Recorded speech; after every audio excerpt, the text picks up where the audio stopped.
Hello students, इस video में हम बात करेंगे चैप्टर फर्स्ट की कुछ इंपॉर्टेंट क्वेश्चंस जो बार बार एग्ज़ाम में पूछे जाते हैं। तो हमारे पास क्वेश्चन है, ये 2023 में पूछा गया है। क्या होता है जब केवल संतुलित रासायनिक समीकरण आपको लिखना है। इसके लिए चूने के पानी में देर तक कार्बन डाइऑक्साइड गैस प्रवाहित की जाती है। तो आपको कुछ लाइन नहीं लिखनी, सिर्फ यहाँ पर आपको संतुलित रासायनिक समीकरण लिखना है। तो आपको चूने के पानी का फॉर्मूला पता होना चाहिए। फॉर्मूला होता है calcium hydroxide CaOH whole twice, चूने का पानी। इसमें से कार्बन डाइऑक्साइड गैस को जब पास किया जाता है तो यहाँ पर हमारे पास कैल्शियम कार्बोनेट बनता है और जल बनता है। ये आपको कैसे याद रखना है। Most of the time generally क्या होता है कि अगर हमारे कार्बन डाइऑक्साइड है विकारक की तरफ तो हमारा उत्पाद में कार्बोनेट बनता है। तो आपको कैल्शियम को कार्बोनेट के साथ कैल्शियम कार्बोनेट बनाना है। और यहाँ पर जो आपका बाकी का पार्ट बच जाएगा H का O के साथ H2O के रूप में, जल के रूप में बाहर हो जाएगा इसमें। तो कैल्शियम कार्बोनेट यहाँ पर आपका बना हुआ है। यहाँ बाय मिस्टेक सोडियम मेंशन है, तो यहाँ पर आपका कैल्शियम कार्बोनेट बन रहा है। सफ़ेद रंग के अवक्षेप के रूप में, ठोस सॉलिड के रूप में ये जल से अलग हो जाता है, तो इसको अवक्षेप कहा जाएगा। सफ़ेद रंग के अवक्षेप बनते हैं कैल्शियम कार्बोनेट के। लेकिन हमारा क्वेश्चन क्या था, इसमें कहा गया कार्बन डाइऑक्साइड गैस को देर तक गुजारा गया है। तो ऐसे केस में क्या होता है, जो आपका कैल्शियम कार्बोनेट बना हुआ है वो कार्बन डाइऑक्साइड को हम देर तक पास कर रहे हैं और जल भी है साथ में। तो अभिक्रिया में आपका जो उत्पाद बनता है, लास्ट में प्रोडक्ट बनता है, वो कैल्शियम बाइकार्बोनेट बन जाता है यहाँ पर।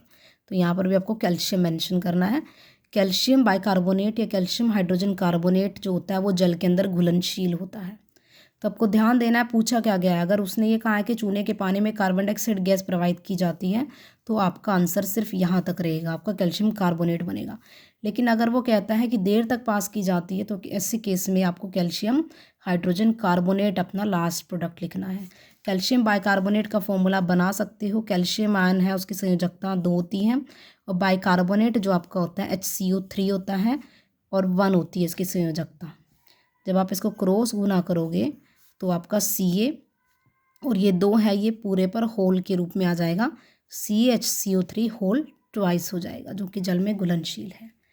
नेक्स्ट हमारे पास आता है सेकंड क्वेश्चन। इसमें दिया गया शुष्क या बुझा चूना लिखा गया है। ये साधारण नाम है जो आपको याद रखने हैं कि अभिक्रिया की गई है शुष्क क्लोरीन गैस से। तो यहाँ पर आपको ध्यान रखना है, बुझा चूना जो होता है वो कैल्शियम हाइड्रोक्साइड होता है, और अगर बिना बुझा चूना आया गया है तो वो कैल्शियम ऑक्साइड होता है, बिना बुझा चूना। और बुझा चूना कैल्शियम हाइड्रोक्साइड होता है। क्लोरीन गैस को इसमें से गुजारा गया है। गुजारने पर बताना आपको क्या होता है, सिर्फ रासायनिक समीकरण लिखनी है, उसको संतुलित करना है। तो ये वाली रिएक्शन आपके पास दी भी गई है। विरंजक चूर्ण को हम बनाते कैसे हैं। क्लोरीन गैस को जब हम कैल्शियम हाइड्रोक्साइड से पास कराते हैं तो आपका कैल्शियम ऑक्सीक्लोराइड बन जाता है, जो कि विरंजक चूर्ण है, और साथ में आपका जल बनता है। तो इसको आप याद रख सकते हो, ये आपका कैल्शियम ऑक्सीक्लोराइड या विरंजक चूर्ण, या फिर इसको ब्लीचिंग पाउडर भी कहा जाता है। नेक्स्ट हमारे पास आता है जिप्सम को जब हम गर्म करते हैं तो क्या होता है। 2023 में पूछा गया क्वेश्चन है ये। जिप्सम का फॉर्मूला CaSO4 × 2H2O होता है, कैल्शियम सल्फेट डाइहाइड्रेट। तो यहाँ पर आपका दिया गया है, इसको गर्म किया गया है। तो यहाँ पर आपका डाइहाइड्रेट है, 2 लगे हुए हैं। गर्म करने पर आपका POP बनता है, calcium sulphate hemihydrate. Hemi means half होता है। तो यहाँ 2 जल के कण थे, 2 में से आधा आपको कैल्शियम सल्फेट के साथ लेना है, और बचा हुआ जो 2 में से 1.5 है उसको बाहर निकाल देना है। नेक्स्ट हमारे पास है सोडियम धातु की जल से अभिक्रिया कराई गई है। तो सोडियम का फॉर्मूला होता है Na, ये धातु है, और जल का H2 आपको पता ही है। रिएक्शन कराने पर आपका यहाँ पर सोडियम हाइड्रोक्साइड और साथ में हाइड्रोजन निकल रही है। तो आपको ध्यान भी रखना है कि धातु जो होती है जल के साथ अभिक्रिया करके हाइड्रोजन गैस बाहर निकालती है। तो धातु आपकी अधिक क्रियाशील धातु होनी चाहिए जल से, जो अभिक्रिया कर सकती है। तो NaH2O से रिएक्ट करके NaOH और H2 बना रहा है।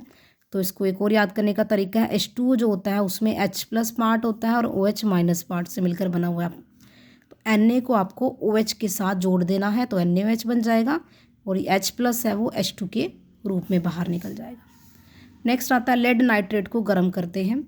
लेड नाइट्रेट का फॉर्मूले में आपको लेड आयन का प्रतीक Pb+2 होता है, नाइट्रेट का NO3- होता है। तो फॉर्मूला आप कैसे बनाओगे, Pb के पैर में 2, संयोजकता 2, और NO3 की संयोजकता 1 है, क्रॉस गुना करना है तो बन जाएगा PbNO3, 2 इस पूरे के साथ गुना हो रहा है तो होल ट्वाइस हो जाएगा।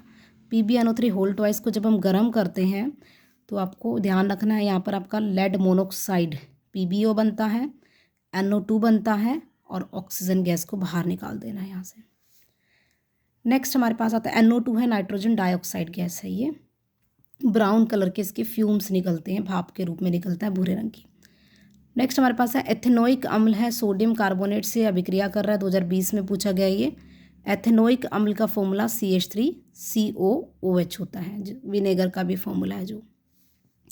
सोडियम कार्बोनेट का फॉर्मूला Na2CO3 होता है, ये भी आप कैसे याद रखोगे, सोडियम आयन का प्रतीक होता है Na+, कार्बोनेट का CO3-2 होता है। तो जब आप फॉर्मूला बनाओगे Na की संयोजकता 1, कार्बोनेट की 2, क्रॉस गुना करोगे तो Na के पैर में 2 आ जाएगा, CO3 हो जाएगा।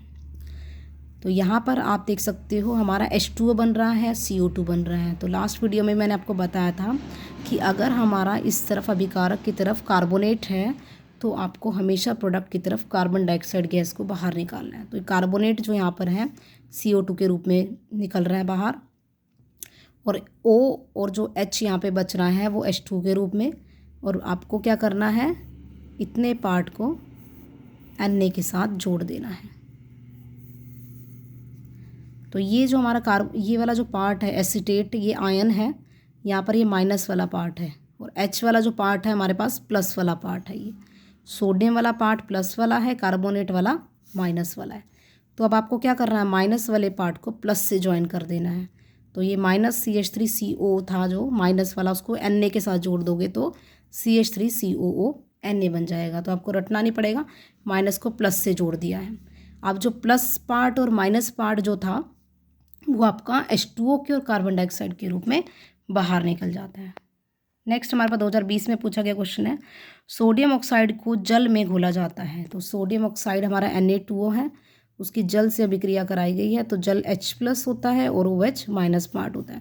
तो Na पार्ट को आपको OH से जोड़ देना है, NaOH बन जाएगा। अगेन यहाँ पर आपका पूरा प्रोडक्ट Na2H2O है, NaOH के रूप में बाहर निकल जाएगा।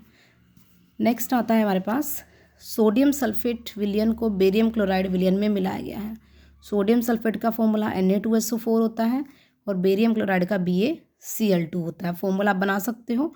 नेक्स्ट हमारे पास आता है, इनका हमारे पास विलयन है जलीय विलयन, तो मैंने एक्वस में जल में इनको घोला है।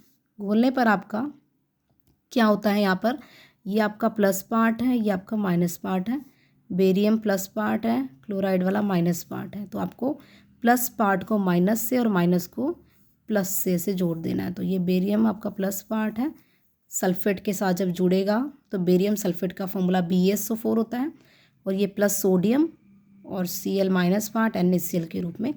बेरियम सल्फेट जो होता है उसके सफ़ेद रंग के यहाँ पे अवक्षेप बनते हैं। अवक्षेप जो होते हैं आपके ठोस होते हैं, तो इसलिए इसको S से लिखा गया ब्रैकेट में। नेक्स्ट आता है, लोहे की कील को कॉपर सल्फेट विलयन में डुबाया गया है। तो लोहे की कील आपकी है तो आयरन लोहा जो होता है Fe, कॉपर सल्फेट का फॉर्मूला CuSO4 होता है, तो Fe को SO4 से ज्वाइन कर देना, FeSO4 हो जाएगा, और कॉपर आपका यहाँ पर इसका बाहर निकल जाएगा। तो इस तरीके से हमें इन रिएक्शंस को करना है बहुत अच्छे से। वीडियो अच्छी लगे तो लाइक कीजिए, चैनल को सब्सक्राइब कीजिए। Thank you very much.